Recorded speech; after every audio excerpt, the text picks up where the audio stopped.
Olá, posso te contar uma história? Pois é. Uma vez eu estava numa aula de química e o meu professor, que chamava-se Valdir, ele pegou um livro de química e a apostila de química, né? E perguntou ao pessoal de qual que é a composição daquele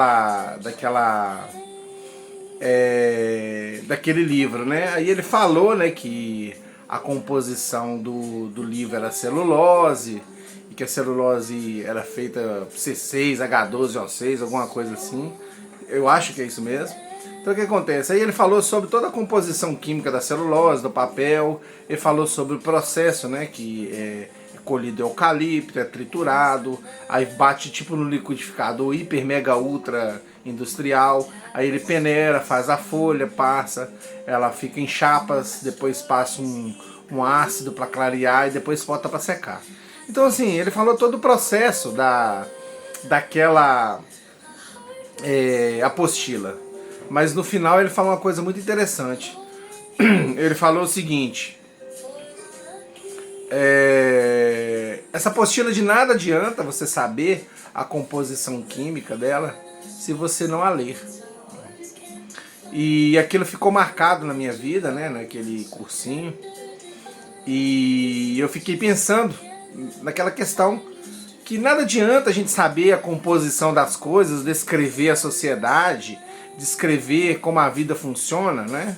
Se não colocarmos em prática e aquilo fazer uma absorção na nossa vivência pessoal e nos nossos sentimentos. É igual Karl Marx, ele analisou muito bem o capitalismo. Ele analisou a ideologia alemã, na formação da propriedade privada com Engels, no Manifesto Comunista, no Capital. Ele analisou muito bem a sociedade, o capitalismo, como funciona. Só que ao invés deles usufruir desse conhecimento que ele teve, ele quis criar para ele uma sociedade ideal, onde lá ele seria o rei, né? Como se fosse a Pazárgada, né? De Manuel Bandeira, né? Então o que eu quero dizer para você é o seguinte, que não adianta nada sabermos qual a composição do livro se nós não colocarmos em prática qualquer livro que nós estamos lendo. Seja livros religiosos, seja livros filosóficos, porque a expansão da consciência, ela se dá através da experiência. E a experiência só se dá a partir da aplicação dos conhecimentos adquiridos. E só há de conhecimentos adquiridos se nós lermos, né? E principalmente os clássicos, tanto da literatura, quanto da filosofia, da sociologia. Então chamo a atenção para você o seguinte, que é necessário a gente se instrumentalizar, conhecer, né?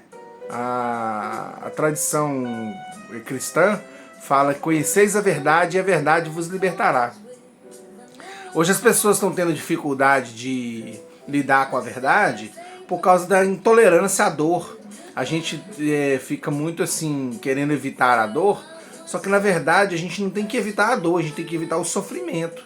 O sofrimento é sentir prazer na dor. Quando eu estou na musculação, fazendo musculação, e eu faço os meus exercícios, meu leg press, né? Eu não estou preocupado em sentir prazer na dor. Eu estou preocupado em sentir prazer na evolução do meu corpo, da minha saúde, do meu bem-estar social, do meu desempenho no meu dia a dia, na minha capacidade física. Então é isso que as pessoas precisam entender. Eu sei que quando a gente lê um livro de literatura, de filosofia, muitas vezes, principalmente se for as gregas, né? Muitas vezes a gente acha que é uma coisa fora da realidade, que não se aplica nos dias de hoje, mas é necessário que haja persistência, as pessoas precisam ler, para poder entender todo o processo evolutivo, não só da filosofia, mas do raciocínio e da mentalidade humana ao longo da história. Para que assim as pessoas entendam que não é necessário errar pela experiência. Ela pode adquirir o conhecimento e aplicar, e na sua prática ela vai aperfeiçoando, vai ampliando o seu nível de capacidade, consequentemente a sua consciência, e assim tornando uma pessoa cada vez mais evoluída. De certa forma nós acabamos ajudando pessoas mais abaixo, e enquanto isso nós vamos sendo ajudados pelas pessoas que estão em cima da pirâmide. Então o que é necessário que você entenda que é muito importante você absorver o conhecimento, aplicá-lo no seu dia a dia e contribuir com as pessoas que estão em volta. Isso dá um senso de utilidade, de dar prazer, da satisfação, dá orgulho pessoal e realização e a satisfação do dever cumprido. E consequentemente te dá força de saber que você é um ser humano, porque ao contrário dos animais que matam por fome, por instinto, o ser humano é o único ser que mata por prazer. E quando você dá prazer a uma pessoa, você se afasta dessas duas realidades cruéis, né? Do homem que mata por prazer e do animal que mata a sua espécie por instinto. Então nós temos que entender que nós estamos realmente nos tornando hominizados, nos tornados humanos. Então, que você não fique pensando em conhecer a realidade de forma descritiva, mas que seja experiencial, que seja integral, que seja sistêmica, que seja existencial. E, consequentemente, você possa fazer como um asterisco. De dentro de você pulsa para as extremidades a satisfação e o prazer daquilo que você é e das habilidades que você tem. E, consequentemente, o universo, através de todas as pessoas que estão em volta de você, que também são representadas pelo asterisco, vão se ligar às suas outras extremidades do asterisco e vão preencher esse vazio em você. Então, o que pulsa, volta. Pulsa, volta. Porque o universo é igual um coração.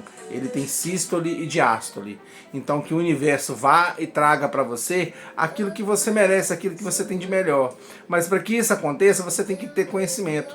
A própria tradição cristã fala que as pessoas perecem por não conhecer a verdade. E a verdade só pode ser conhecida por intermédio dos livros. A filosofia que você vê num livro do Mahabharata, que você vê no budismo, que você vê no islamismo, que você vê no catolicismo, no protestantismo, são filosofias condensadas de anos e anos de evolução. Mas para que seja entendido é necessário que haja um aprofundamento filosófico, um aprofundamento literário para você contextualizar aquela ciência, né, de acordo com o ambiente, a história e as pessoas que as escreveram em determinado período da história. Então deixa aqui o meu abraço e não pense só na composição do livro. Use-o. Desfrute do livro. Um abraço.